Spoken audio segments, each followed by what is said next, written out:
하나님 말씀 같이 보시겠습니다. 마태복음 6장 9절에서 13절 주기도문 내용입니다. 같이 한 목소리로 읽습니다. 9절부터 13절까지 내용 같이 읽겠습니다. 그러므로 너희는 이렇게 기도하라. 하늘에 계신 우리 아버지여, 이름이 거룩히 여김을 받으시오며 나라가 임하시오며 뜻이 하늘에서 이루어진 것 같이 땅에서도 이루어지이다.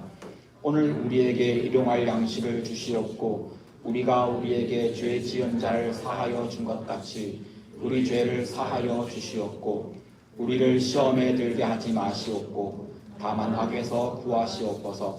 나라와 권세와 영광이 아버지께 영원히 있사옵나이다. 아멘. 땅에서 살아가는 우리들을 위한 주기도문에는 세 가지 기도가 나옵니다. 그 중에 오늘 이 기도는 두 번째 기도입니다. 우리가 우리에게 죄 지은 자를 사하여 준 것 같이 우리 죄를 사하여 주시옵고. 모든 사람이 누군가에게 용서를 구해야 합니다. 인생 중에 자주 있는 일은 아니지만 근데 꼭 있는 일입니다. 또는 모든 사람이 누군가를 용서하는 자리에 서야 합니다. 자주 있는 일은 아니겠지만 꼭 이런 일은 있습니다. 피해갈 수 없고 용서하고 용서받아야 하는 일이 있다는 겁니다. 근데 모든 사람이 다 용서에 연결되어 있고 얽혀 있는데 용서는 모든 사람에게 어렵습니다. 용서가 쉬운 사람 저는 본 적도 없고 들은 적도 없습니다. 상처받았고 손해받고 아프고 속상하고 억울한데 용서가 쉽습니까? 아니요. 용서 어렵습니다. 용서는 결코 쉽지 않습니다. 그런데 그 어려운 걸, 그 어려운 용서를 오늘 주기도문에서 하라고 하시는 겁니다. 우리가 읽기에 참 부담되고 그 문구 살짝 뺐으면 좋겠다라고 생각하는 성경의 몇 구절 중에 하나일 겁니다. 용서에 대해서 오늘 주기도문에 나오는 내용을 생각하는 중에 먼저 확인해야 되고 알아야 되는 것이 있습니다. 용서에 대해서 바로 알아야 되는 그 첫 번째는 용어부터 바로 정의해야 합니다. 여러 번 이전에도 말씀드린 적이 있지만 용서라는 이 단어는 나에게 잘못한 사람에게 보복할 권리를 포기하는 겁니다. 그 권리가 언제 생깁니까? 그 사람이 나한테 잘못했을 때요. 명백하게 잘못했을 때, 아니 그 사람이 몰라도 내가 아프고 내가 싫고 내가 힘들면 우리는 생각합니다. 아, 저 자식이 나를 그리고는 내게 권리가 생겼다라고 느낍니다. 그걸 어떻게 알 수 있느냐고요? 보복하고 싶은 마음과 그를 무시하고 싶은 마음이 내 속에서 막 뿜어져 나옵니다. 그 사람이 나에게 잘못한 것을 용서라고 하는 것은 그 사람이 나에게 잘못한 그 일, 그 사건을 우리 관계에 개입시키지 않는 겁니다. 내 관계의 기준으로 삼지 않는 겁니다. 이게 용서입니다.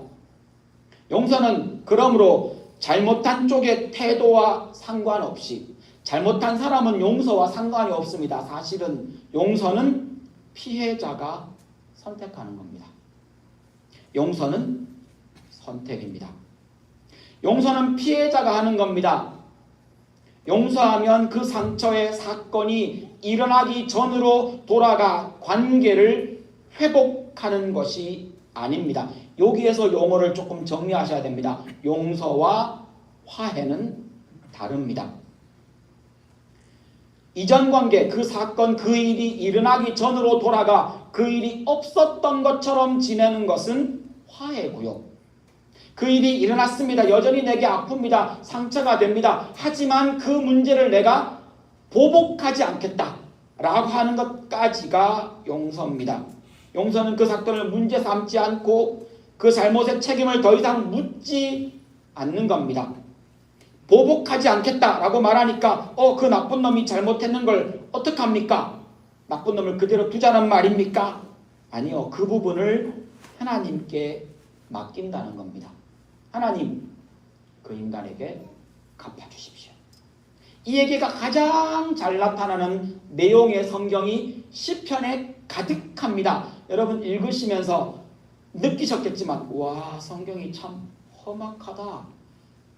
어떻게 이렇게 원수를 향해서 저주를 퍼부을 수 있을까? 그게 사실은 용서입니다. 어떻게 그렇습니까? 내가 내 손으로 보복하지 않는 겁니다. 보복을 하나님께 맡깁니다.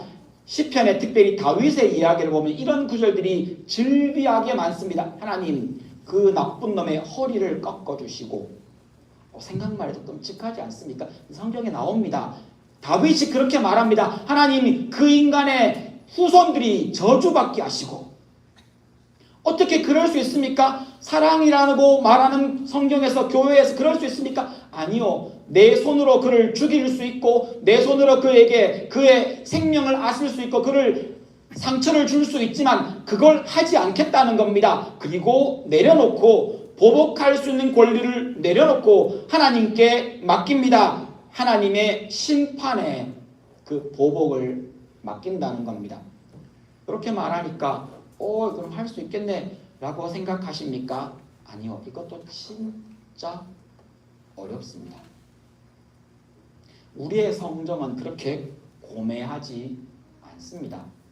뺨 한 대 맞고 뺨 한 대만 때리는 사람 보셨습니까? 저는 못 봤습니다. 여러분들 친구들하고 티격태격 하다가 날 아프게 했습니다. 그러면 똑같은 강도로 똑같은 아픔을 주고도 속이 후련하고 이제 됐어 라고 느끼는 사람 저는 못 봤습니다. 저도 그렇지 않습니다. 우리의 마음은 내가 뺨 한 대를 맞으면 뺨 10대를 때리고도 내게 더 때릴 권리가 있는 줄로 생각하는 사람들입니다. 화났으니까요. 이 자식이 나를 무시했다고, 이 자식이 나를 아프게 했다고, 저 사람이 나에게 손해를 끼쳤다고, 그에게 내가 생각하는 그 마지막까지 가고서야 멈추는 게 우리들입니다. 화해는 용서를 넘어섭니다. 용서 위에 관계의 회복을 세우는 겁니다. 그 일이 일어나기 이전 상태로 돌아갑니다. 친했던 사람이라면 다시 친해지는 겁니다. 그가 사랑하는 사람이라면 다시 사랑하는 관계로 돌아갑니다. 그 일이 일어나기 이전의 감정과 그 일이 일어나기 전의 모든 관계로 돌아가는 겁니다.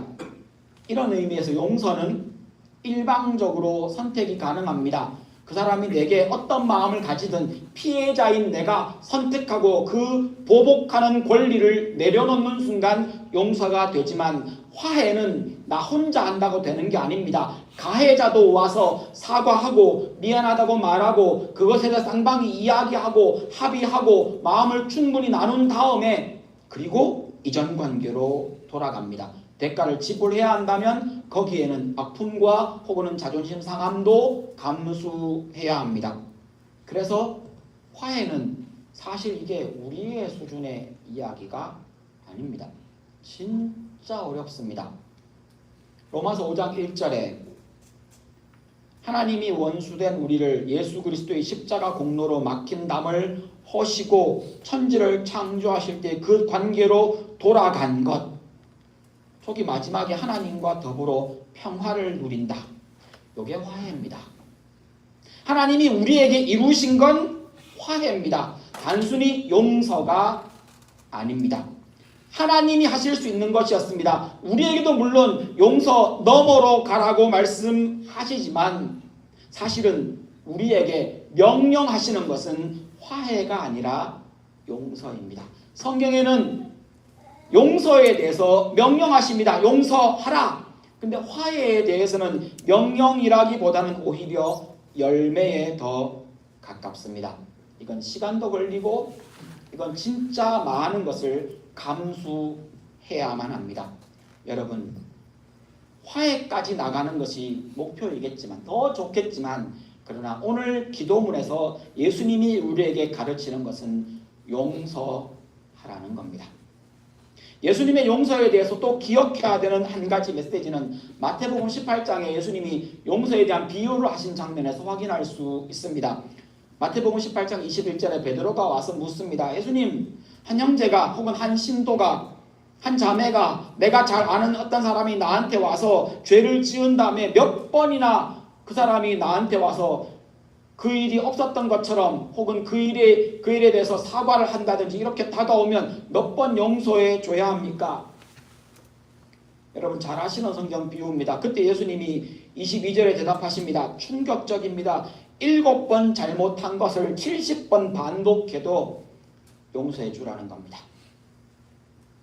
우리는 읽고 이건 내 얘기가 아니야 하고 그냥 넘어갔겠지만 사실은 이게 우리 얘기 맞습니다. 우리가 해야 되는 얘기 맞습니다. 어떻게 그럴 수 있습니까? 그때마다 보복하기를 포기하시라는 겁니다. 하나님께 맡기라는 겁니다. 도저히 못 참겠다. 그럼 다윗처럼 나서 골방에 들어가 하나님 앞에 그 인간 반드시 처벌해 주십시오. 그 죄값을 반드시 지불해 주십시오. 내가 아팠던 것, 그 사람 때문에 수많은 사람이 아파하는 것 하나님이 꼭 갚아주십시오. 허리를 분질러 주십시오. 이게 우리가 해야 되는 용서입니다. 그렇게 7번씩 70번을 하랍니다. 그냥 산술적으로 말하면 그게 490번입니다. 그런데 이 7이라는 숫자, 70이라는 숫자는 끝까지 완전히 라는 의미를 담습니다. 이어지는 23절에 예수님이 비유를 하십니다. 어느 한 나라의 왕 이야기를 꺼내십니다. 24절에 그 내용이 나옵니다. 1만 달란트를 빚진 한 왕이 그 앞에 한 신하 종이 왔는데 이 사람이 1만 달란트를 빚진 종입니다. 근데 이게 1만 달란트가 어느 정도 큰 돈이냐 하면 한 달란트가 요즘 이게 그 당시에 이 값치로 따지면 한 사람의 15년치 연봉입니다. 한 달란트가요. 그러면 1만 달란트는요? 계산이 잘 안 되죠. 네, 엄청나게 많은 숫자입니다. 도저히 갚을 수 없는, 도저히 일해서 갚을 수 없는, 아니 뭘 해도 이런 돈은 그렇게 벌리는 돈이 아닙니다. 1만 달란트, 산술적으로 15만 년입니다. 15만 년. 27절에 그 주인 왕인 그 큰 빚을 면제해 줍니다. 이제 안 갚아도 된다. 그리고 자유하게 풀어줍니다. 그런데 28절에 보니까 그 종이 나가서 다른 동료, 다른 종입니다. 다른 신하입니다. 그럼 자기에게 100데나리온 빚진 동료를 만납니다. 멱살을 잡고 돈을 내놓으라고 말합니다. 한 데나리온, 원 데나리온은 하루 품삯입니다. 그러니까 100데나리온은 100일치 그 사람의 월급, 100일치 품삯이 되는 겁니다. 그 동료가 간청합니다. 그럼에도 불구하고 30절에 그는 자기 동료, 동일하게 왕의 신하, 왕의 종입니다. 동료를 감옥에 가두어 갚을 때까지 못 나간다고 묶어둡니다. 31절에 이 사람의 행태가 얼마나 악했던지 너무 악하니까 그 옥에 갇힌 그 동료가 불쌍했던 주변 사람들이 왕에게 이릅니다. 32절에 그러자 주인이 왕이 그 종을 불러다가 책망합니다. 이 나쁜 놈아, 네가 간청하기에 나는 너의 빚을 다 면제해 주었는데 33절입니다. 내가 너를 불쌍히 여긴 것처럼 너도 너의 동료를 불쌍히 여기는 것이 당연하지 않으냐. 34절에 주인 왕이 화를 내며 그 사람이 자기 동료에게 했던 것과 똑같이 더한 게 아닙니다. 똑같이 옥에 가둡니다. 이 비유를 마무리하면서 예수님이 이렇게 말씀하십니다. 35절입니다. 너희가 각각 진심으로 형제나 자매를 용서하여 주지 않으면 내 하늘 아버지께서도 너희에게 그와 같이 똑같이 하실 것이다. 우리는 1만 달란트를 빚진 종입니다. 나는 100데나리온 빚진 사람이 아닙니다. 이 비유에서 나는 누굽니까? 나는 1만 달란트를 빚진 사람입니다. 갚을 수 없는 죄를 용서받은 사람입니다. 남의 죄가 크다고 우기면서 저놈이 나한테 잘못한 건 이만큼이고 나는 그래도 하나님 앞에 좀 내밀 것도 있고 괜찮은 사람인데 나는 신앙생활도 잘한 크리스천인데 라고 말하는 것 자체가 틀린 이야기입니다. 내가 누굽니까? 나는 1만 달란트를 빚졌다가 그것을 탕감받은, 면제받은 바로 그 사람입니다. 만약에 이 이야기를 보시면서 와, 그 남의 죄가 더 크다고 생각이 되시고 나는 그만큼 나쁜 놈은 아니라고 생각이 되십니까? 예수 다시 믿으십시오. 에베소서 4장 20절의 말씀처럼 여러분은 예수 그리스도를 그렇게 배우지 않으셨습니다. 예수를 다시 배우십시오. 성경의 복음 진리는 그게 아닙니다. 우리의 디폴트가 어딥니까? 1만 달란트 빚진 사람. 거기가 우리의 자리입니다. 여러분, 이게 마음에 와닿자. 옛날에는 그렇게 느꼈을는지 모르겠지만 지금은 그렇지 않다고요. 예수를 다시 배우셔야 됩니다. 복음을 다시 보십시오. 다시 그 하나님의 복음과 은혜 안으로 돌아오십시오. 이 부분이 해결되지 않으면 오늘 기도는 아무런 의미가 없습니다. 내가 빚진 적이 없고 내가 그만큼 나쁜 놈이 아니라고 생각하는 그 순간 용서는 물 건너간 이야기이며 사실은 그건 내 얘기가 아닙니다. 그 사람이 누구인지 확인하셔야 합니다. 여러분, 1만 달란트는 데나리온으로 바꾸면 엄청납니다. 이게 배수로 따지면 60만 배. 네. 내가 다른 사람에게 용서를 하는 건 딱 그 수준이라는 겁니다. 내가 하나님 앞에 잘못하고 내가 하나님 앞에 범죄한 것에 비하면, 하나님이 내 죄를 용서하신 것에 비하면 딱 그만큼이라는 겁니다. 하나님께서 용서하신 그 죄, 내가 하나님께 용서받은 그 죄는 60만 배는 더 크고 더 더럽고 더 무겁습니다. 여기까지 이해해야만 오늘 성경 구절에 나오는 이 주기도문에 나오는 이 기도문이 이게 내 이야기가 됩니다. 주기도문의 메시지는 이렇습니다. 우리가 우리에게 죄 지은 자를 사하여 준 것 같이 우리 죄를 사하여 주시옵고. 이 얘기에서 우리 보통 문법으로 이 구절을 좀 뜯어보면 주절이라고 불리우는, 정말 구하는 건 뭡니까? 내 죄를 용서해 주십시오 라는 겁니다. 내 죄를 용서해 주십시오. 이 기도를 통해 예수님이 주시는 첫 번째 메시지도 그겁니다. 용서는 내가 누구인지를 아는 데서부터 시작됩니다. 내가 1만 달란트를 그 빚을 탕감받고 면제받은 사람이라는 걸 잊어버리면, 내가 용서받은 사람이라는 것을 잊어버리면, 아니요, 거기서부터는 용서가 나올 수 없습니다.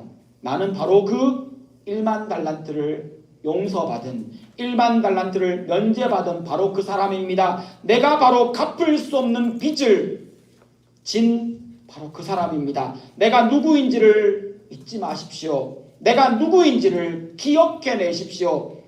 내가 1만 달란트를 빚졌다가 다 용서받은 사람이라는 것을 잊으면 용서는 불가능합니다. 성경적인 용서는 불가능합니다. 그 100데나리온 빚진 동료, 내 형제 자매를 용서하지 못하는 그 사람이 여러분 뭔가 모자라서 그런 게 아니고요. 우리도 그와 똑같은 수준에 머물러 있는 사람입니다. 내가 용서받은 것, 내가 면제받은 것, 내가 탕감받은 것, 그것을 잊어버리는 순간 내 눈앞에 있는 100데나리온은 너무너무 커 보이게 됩니다. 우리가 나를 아프게 한 사람을 용서하지 못하는 것은 사실 용서가 안 되는 것이 아닙니다. 은혜를 잊은 겁니다. 내가 받은 은혜를 잊어버린 겁니다. 내가 누구였는지를 잊어버린 겁니다. 그래서 용서가 안 되는 겁니다. 로마서 5장 8절입니다. 우리가 누굽니까? 우리가 아직 죄인으로 있을 때에, 우리가 아직 연약할 때, 저 앞뒤 문맥에 나오는 말입니다. 우리가 아직 하나님이 누구인지 모를 때조차, 우리가 죄가 무엇인지도 모를 그때에 그리스도께서는 우리를 위하여 죽으심으로 하나님께서 우리에게 주시는 사랑을 나타내셨습니다. 우리 저런 사람이었습니다. 우리는 예수를 몰랐습니다. 우리는 죽었습니다. 우리는 내가 누구인지 모르는 죄인이었습니다. 이제 예수 은혜로 사람처럼 살고 있는 겁니다. 예수 은혜로 생명을 가지게 되었습니다. 그렇게 살려놓았더니 그 은혜를 잊어버린다고요? 여러분, 자꾸 돌이키십시오. 자꾸 되새기십시오. 여러분, 힘들고 어려운 일이 있으면, 마음이 힘들면, 마음이 복잡하면, 환난을 만나면 성경은 한결같이 말합니다. 하나님의 사랑으로 돌아가라. 복음으로 돌아가십시오. 다시 성경 읽으십시오. 다시 기도하십시오. 하나님의 은혜를 다시 떠올리십시오.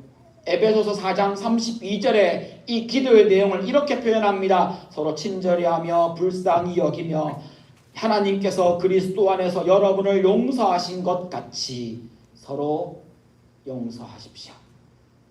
주기도문에 나오는 그 이야기의 실제 어순입니다. 하나님께서 그리스도 안에서 나를 용서하신 것 같이.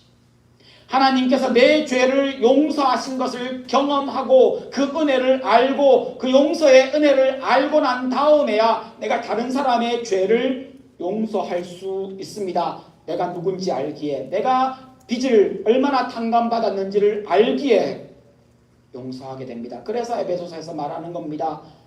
하나님께서 그리스도 안에서 여러분을 용서하신 것 같이 서로 용서하십시오. 우리가 우리에게 죄 지은 자를 사하여 줄 것 같이 우리 죄를 사하여 주시옵고 라는 이 기도를 통해 예수님이 우리에게 하시는 두 번째 메시지는 용서는 감정의 상태가 아니라 하나님께 맡기는 결단입니다. 누군가 우리들에게 잘못했을 때, 누군가 우리에게 상처를 주었을 때 우리는 용서하라는 주님의 말씀을 떠올립니다. 왜 모르겠습니까? 압니다. 근데 그것이 쉽지 않다고 느낍니다. 네, 그 마음이 우리들에게 지극히 정상입니다. 우리의 성정을 우리가 알고 있지 않습니까? 우리는 그렇게 괜찮은 사람 아닙니다. 괜찮은 척 하지요. 마음이 불편하고 기꺼이 용서해주지 못하는데 그 사람을 봐주고 그 사람의 잘못을 더 이상 문제 삼지 않는 것이 무슨 의미겠느냐고 말합니다. 내 마음이 그 사람에게 아직 허용적이지 않은데, 내가 그 사람에게 아직 기쁨을 모르겠는데 그 사람을 말로만 마음으로 보복하지 않겠다. 이게 무슨 의미가 있습니까? 여전히 나는 그 사람이 싫고 미운데 말입니다. 그러니 이건 진정한 용서가 아니지 않습니까? 라고 묻습니다. 아까 제가 용어를 정의하고 넘어갔던 것처럼 아니요. 성경은 분명하게 말합니다. 그게 용서입니다. 감정의 문제가 아닙니다. 아직 미움이 남아 있습니다. 그러나 보복할 권리를 내려놓으셨습니까? 용서하신 겁니다.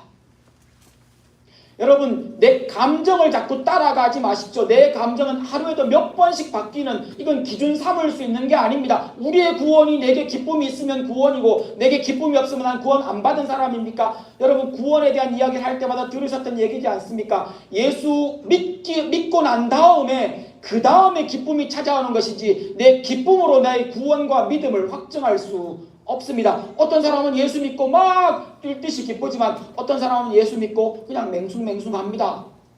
근데 예수를 믿는 믿음이 구원하는 것이지 그 사람의 기쁨이 구원을 확증하는 것이 아니더라는 겁니다. 용서도 똑같습니다. 마음이 안 따라왔다고요? 그러기에 순종하며 내가 보복할 권리를 내려놓은 겁니다. 그리고 주 앞에 구합니다. 하나님이 심판해 주십시오. 이게 용서입니다. 감정의 문제가 아니라는 겁니다. 용서는 그렇게 하는 겁니다. 용서는 감정이 좋아져서 좋아하실 때까지 기다리고 난 다음에 충분히 괜찮아서 그 사람 얼굴 보고도 옛날 사건이 안 떠오르고 아니야 평생 가도 그런 일은 없을 겁니다. 우리는 그렇게 속 넓은 사람이 아닙니다. 내 마음에 여전히 감정이 남아 있지만 내게 있을 것이라고 생각하는 그 보복의 권리를 내려놓는 겁니다. 우리의 성정에서 용서하고 싶은 마음이 막 용서슴 치고 기꺼이 용서하는 거 이건 우리답지 않습니다. 이건 우리의 모습이 아닙니다. 내게만 그런 게 아니라 상대가 찾아와서 사과는 해야 되지 않겠습니까? 라고 말하는 경우도 있습니다. 내게 와서 사과하면 내가 용서하겠다. 그래도 적어도 사과는 받아야겠다. 죄송합니다. 그건 성경이 가르치는 용서가 아닙니다. 성경이 가르치는 용서는 그 사람의 사과와 그 사람이 뉘우치고 뉘우치지 않는 것과 상관없이 하나님 앞에서 내가 결단하는 겁니다. 그것 문제 삼지 않겠다. 오히려 그 사람이 사과하면 내가 용서하겠다라는 것은 다른 종교, 다른 윤리에서 가르치는 용서입니다. 유대교는 잘못한 사람이 반드시 회개하고 피해를 보상해야 합니다. 율법에 따르면 4배를 갚아줘야 합니다. 그렇게 보상할 때 용서해 주라고 유대교의 율법과 그 선지자들은 혹은 율법학자들은 그렇게 가르쳤습니다. 물론 예수님은 그것을 다르게 우리에게 설명해 주셨습니다. 이슬람에서는요, 회개하고 그 잘못한 것만큼 다른 사람들에게도 선행을 베풀어 내 죄를 덮어야 합니다. 진심으로 피해를 보상할 때 용서를 할지 말지 그때 결정하는 겁니다. 그래서 이슬람은 한번 잘못하면 죽을 수도 있습니다. 불교에서 용서는 나 자신의 마음의 고통을 제거하고 업보를 벗어나기 위해 용서를 하라고 가르칩니다. 이건 다른 문제가 아니라 나를 위한 겁니다. 내 마음, 내 업보, 내게 오는 그 윤회를 위해, 더 나은 다음 생을 위해 내 마음에서 그 미움의 그 마음을 버리고 용서하라고 가르칩니다. 이것도 성경의 용서와 참 거리가 멉니다. 유교에서는 인간관계의 중요함 때문에 용서하라고 말합니다. 반성하고 책임있게 행동할 때 관계는 회복될 수 있고 그에 상응하는 대가를 그게 벌이든 보상이든 기꺼이 받을 때, 지불할 때 용서하는 것이 너그러운 군자의 모습이라고 가르칩니다. 성경은요, 성경이 가르치는 용서는 상대방의 사과나 책임있는 반성이나 그것과 상관없이 내가 하나님 앞에서 결단하고 선택하는 겁니다. 어떻게 그럴 수 있습니까? 하나님이 나를 용서하셨으니까요. 용서는 상대방이 변하는, 뉘우치거나 사과하는 것을 보고 용서하는 것이 아닙니다. 또한 내가 변화되어서 용서하는 것도 아닙니다. 내가 이미 용서받았기 때문에 이게 유일한 근거입니다. 성경에서 말하는 용서의 근거, 가장 중요한 동기는 내가 용서받은 사람이기 때문에 용서합니다. 용서는 하나님께 이렇게 기도하는 겁니다. 이 내용이 생소하게 들리십니까? 하나님, 제가 당한 아픔, 제가 겪은 이 억울함을 주님이 갚아주십시오. 저는 직접 갚지 않겠습니다. 하나님이 심판해 주십시오. 이게 용서의 기도입니다.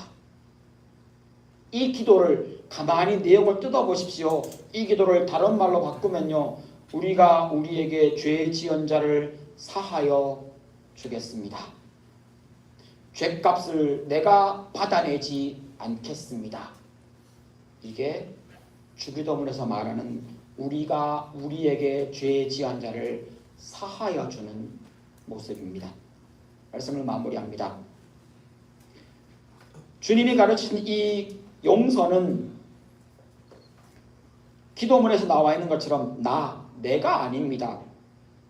우리죠.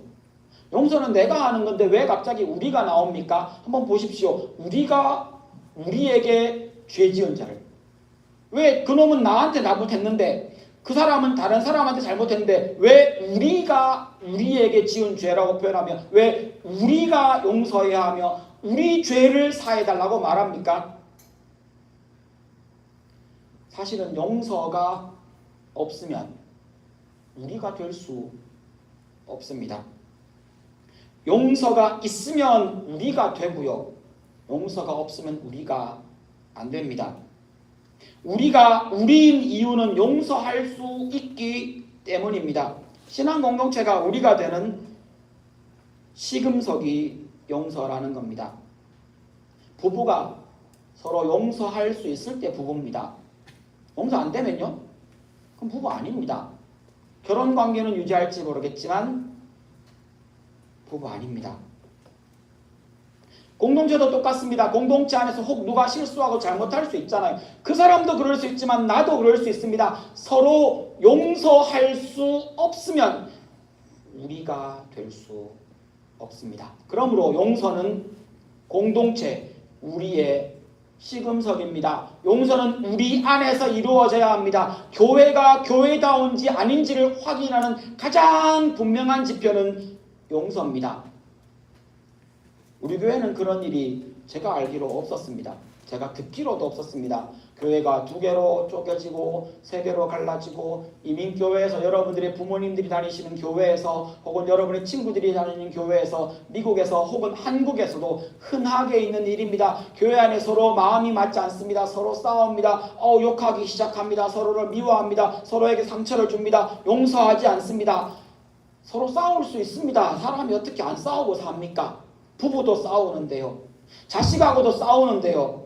그럴 수 있습니다. 그런데 그 부부와 그 자녀 관계와 그 가족이 유지될 수 있는 건 그걸 문제 삼지 않고 보복하지 않기 때문입니다. 용서하기 때문입니다. 공동체가 그게 안 되면요, 그 공동체 교회 아닙니다. 여러분, 용서는 감정이 준비된 상태가 아니라 하나님께 받은 은혜를 기억하며 선택하는 순종입니다. 우리는 스스로 할 수 없지만 성령께서 우리 안에서 그 마음을 만들어 가실 겁니다. 시간이 조금 걸릴 겁니다. 성령께서 우리 안에서 그 마음을 만들어 가실 때 감정과 마음은 그때 이루어질 겁니다. 그 전에 우리는 우리의 결단으로 순종, 즉 용서를 선택하는 겁니다. 하나님께 보복과 심판을 맡기십시오. 내게 보복의 권리가 있다는 생각 자체를 내려놓으시고 혹시 있어도 포기하십시오. 여러분은 보복하지 않기로, 용서하기로, 하나님이 우리 죄를 용서하신 것처럼 보복하지 않기로, 용서하기로 선택하십시오. 기도하시겠습니다. 하나님, 내가 스스로